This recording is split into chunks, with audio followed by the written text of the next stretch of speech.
Hello dear students, आप सभी का स्वागत है मेरे यूट्यूब चैनल पर।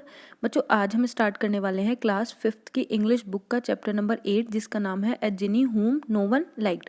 एक ऐसा जिनी जिसको कोई भी पसंद नहीं करता था। बच्चों, इस चैप्टर के अंदर हम ये सीखेंगे कि हम लोगों को अपनी चीज़ें हैं हमेशा प्रॉपर प्लेस पे रखनी चाहिए ताकि वो हमें जल्दी से मिल जाए, और हमें अपने रूम को, अपने आसपास की चीज़ों को हमेशा साफ सुथरा रखना चाहिए। अगर जो भी इंसान कूड़ा कचरा फैलाता है या चीज़ों को गंदा रखता है, उसको कोई भी पसंद नहीं करता है। तो चलिए अब हम स्टार्ट करते हैं ये चैप्टर पढ़ना। Let us read and find out. हम ये पढ़ते हैं और देखते हैं। Once upon a time there was a genie. एक बार की बात है, एक बार एक जिनी था। But this particular genie was famous for spoiling things up. Particular मतलब होता है बच्चों विशेषकर, फेमस मतलब होता है प्रसिद्ध होना, और स्पॉइलिंग थिंग्स अप का मतलब होता है बर्बाद करना। लेकिन ये जो जिनी था ना, ये किस लिए फेमस था, किस लिए प्रसिद्ध था? चीज़ों को खराब करने के लिए। मतलब ये हमेशा चीज़ों को खराब ही करता था। वेन एवर समवन रब द मैजिकल लैम्प, रब्ड मतलब होता है बच्चों रगड़ना। जब भी कोई उस जादुई रैम्प को रगड़ता था, he would come out and से, वो बाहर आता और कहता, what is your wish. Wish मतलब होता है इच्छा, कि आपकी क्या इच्छा है। बच्चों, आप लोगों ने कार्टून्स वगैरह में देखा होगा कि एक लैंप सा होता है, ऐसा चिराग सा, ये जो यहाँ पे फोटो में बच्चे ने पकड़ रखा है, ऐसा चिराग होता है। जब भी इस चिराग को कोई रगड़ता है यहाँ से, तो यहाँ से एक जिन, धुआं सा निकल के एक जिन निकल के बाहर आता है, और वो बाहर आके आपसे पूछता है कि आपकी क्या इच्छा है। आप लोग जो भी उससे मांगोगे वो आपको लाकर दे देता है। तो इस चैप्टर में भी ऐसा ही कुछ एक लैम्प था, जिसको जब भी कोई रगड़ता था उसमें से एक जिन निकल के बाहर आता था और वो पूछता था कि आपकी क्या इच्छा है। Then a great cloud of smoke would appear. Smoke मतलब होता है बच्चों धुआं, और अपीयर मतलब होता है प्रकट होना। तो फिर क्या होता था, एक धुआं भरा बड़ा सा बादल सामने प्रकट होता था। Hundreds of things would fly through the air. Hundreds का मतलब होता है सैकड़ों। सैकड़ों जो चीजें थी वो हवा में उड़ती रहती थी। When somebody wanted something, wanted मतलब होता है चाहना। जब भी किसी को कोई भी चीज चाहिए होती थी, he would bring it covered in so much dust. Dust मतलब होता है बच्चों धूल, और कवर्ड मतलब होता है ढकी हुई है ना। तो वो उस चीज को बहुत ही ज्यादा धूल में भरकर या धूल से ढककर लेकर आता था। That nobody wanted to even touch it. Touch मतलब होता है छूना। तो उस पर इतनी धूल होती थी कि कोई भी उसको टच तक करना पसंद नहीं करता था। मतलब कोई भी उसको हाथ लगाना तक नहीं चाहता था उन चीज़ों को। सो सिली वर हिज मिस्टेक्स। मिस्टेक्स मतलब होता है गलतियां। वो बहुत ही मूर्ख गलतियां करता था, या बहुत ही बेवकूफ़ी वाली गलतियां करता था। That no one like the magical lamp. इसलिए कोई भी उसके मैजिक लैम्प को पसंद नहीं करता था। मतलब कोई भी उस मैजिक लैम्प को बिल्कुल भी पसंद नहीं करता था। सो the Jini did not come out for years. इसलिए वो जो जिनी था वो कई सालों से उस लैम्प से बाहर भी नहीं निकला था। One day a lonely boy named Pankaj. Lonely मतलब होता है बच्चों अकेला। Found the lamp. फाउंड मतलब होता है पाना। एक दिन एक अकेला बच्चा था जिसका नाम था पंकज। उसको वो लैम्प मिला। He heard the sad cries of the genie. Heard मतलब होता है सुनना, और सैड क्राइज का मतलब होता है दुखी भरी आवाज या रोने की आवाज। उसने उस जिनी की दुख भरी आवाजें सुनी। So he decide to try to become his friend. बच्चों, बिकम मतलब होता है बनना। इसलिए उसने निश्चय किया कि वो उस जिनी को अपना दोस्त बनाएगा, या वो उस जिनी का दोस्त बन जाएगा। The wish he asked to be granted was to be able to enter and live the lamp. तो उसने उस जिन से क्या विश मांगी? उसने कहा कि तुम मुझे ऐसी विश दो, मतलब ताकि मैं इस लैम्प के अंदर आ सकूं और वापस बाहर जा सकूं। मतलब वो उस लैम्प के अंदर आना चाहता था। The genie was happy to grant this wish. Grant मतलब होता है बच्चों देना। तो वो जिनी इस विश को सुनकर या उसको ये विश देकर बहुत खुश हुआ। मतलब उसको बहुत खुशी हुई कि वो बच्चा उसके लैम्प के अंदर आना चाहता है। As soon as Pankaj entered the lamp, और एंटर्ड मतलब होता है बच्चों अंदर आना। और जैसे ही पंकज उस लैम्प के अंदर आया, he could see what the genie's problem was.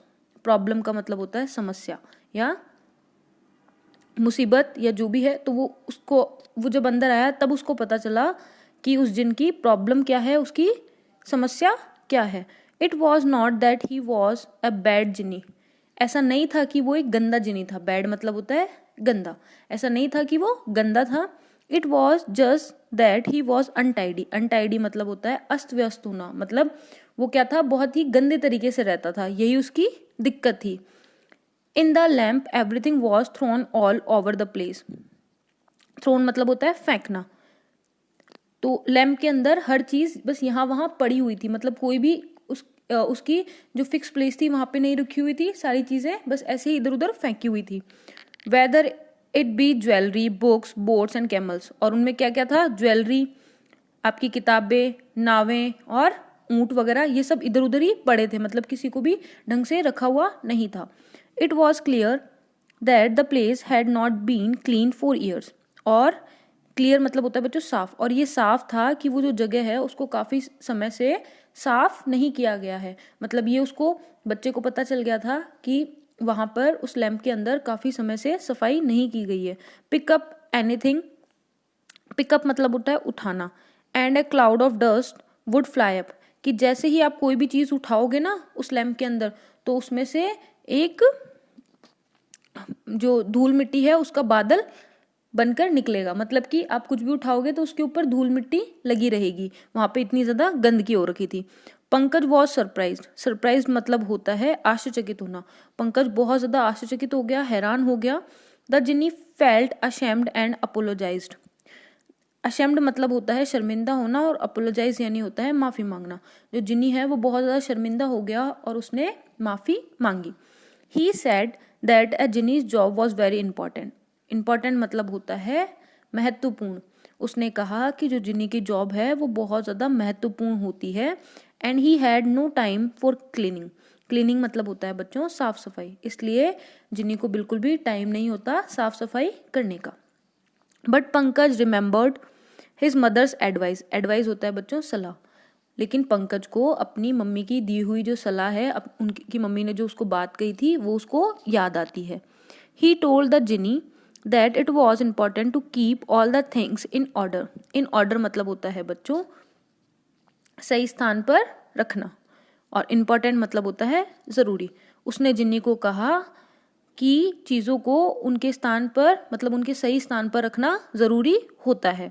And so they decided to give the place a good clean, decided मतलब होता है बच्चों निश्चय करना, और उन्होंने निश्चय किया कि वो उस जगह की क्या करेंगे, सफाई करेंगे। It took time quite a few days, quite मतलब होता है काफी, और जब उन्होंने सफाई की तो इसमें उनको काफी दिन लग गए। वैन दे फिनिश्ड, फिनिश्ड मतलब होता है खत्म करना, और जब उनकी सफाई खत्म हुई everything was gleaming and in its correct place, gleaming मतलब होता है बच्चों चमकना, तब सारी चीजें क्या हो रही थी, चमक रही थी और अपनी सही जगह पर रखी हुई थी। करेक्ट प्लेस मतलब होता है सही जगह। Now it was very easy to find whatever gift was asked for, easy मतलब होता है आसान, अब बहुत ज्यादा आसान हो गया था, जब भी आप कोई भी चीज उससे मांगते, मतलब कि जिनसे आप कोई भी चीज मांगना बहुत ज्यादा आसान हो गया था। And to get it without breaking anything, breaking मतलब होता है तोड़ना, और जिन जो है अब वो चीजें बिना कोई भी तोड़फोड़ मचाए लोगों को दे देता था, मतलब पहले सब कुछ इतना ज्यादा मैसी मैसी सा हो रखा था कि वो कुछ भी उठाता था तो चीजें टूट फूट जाती थी और लोग उसको पसंद नहीं करते थे। इसलिए तो अब क्या हो गया था, चीजें अपने स्थान पर एक जगह रख दी गई थी ना, मतलब उनको अच्छे से साफ सफाई करके रख दी गई थी, तो अब वो डस्ट भी नहीं थी उनके अंदर और बिना किसी तोड़ फोड़ के भी वो लोगों को चीजें दे देता था। And so the genie began to be respected and like once more, और अब क्या हो गया, जब वो जिनी ने इतना अच्छे से सारा काम किया, रिस्पेक्टेड मतलब होता है सम्मान करना और लाइक मतलब होता है पसंद करना, तो जिनी को हर कोई उसका सम्मान करने लगा और उसको पसंद करने लगा दोबारा से। He learn that nothing great can be achieved, achieved मतलब होता है हासिल करना, उसने ये सीख लिया था कि कोई भी बड़ी चीज हासिल नहीं की जा सकती है without order and cleanness in all things. Order मतलब विदाउट ऑर्डर मतलब होता है सही जगह पर रखना बिना रखे, और क्लीननेस का मतलब होता है साफ सफाई। तो उसने ये सीख लिया था कि जब तक आप साफ सफाई नहीं रखोगे, चीज़ों को अपनी सही जगह पर नहीं रखोगे, तब तक आप कुछ भी बड़ी चीज़ अचीव नहीं कर सकते हो। मतलब कि आपको सही तरीके से रहना बहुत ज़रूरी है। तो बच्चों, आप लोग का ये जो चैप्टर है ये यहीं ख़त्म होता है। आई होप आप लोगों को ये चैप्टर समझ में आया होगा। अगर कोई भी क्वेरीज हो तो आप नीचे मुझे कमेंट सेक्शन में लिखकर पूछ सकते हैं। और वीडियो अच्छा लगा हो तो लाइक करें, अपने ज़्यादा से ज़्यादा फ्रेंड्स के साथ इसको शेयर करें, और चैनल को सब्सक्राइब भी ज़रूर करें। Thank you for watching this video.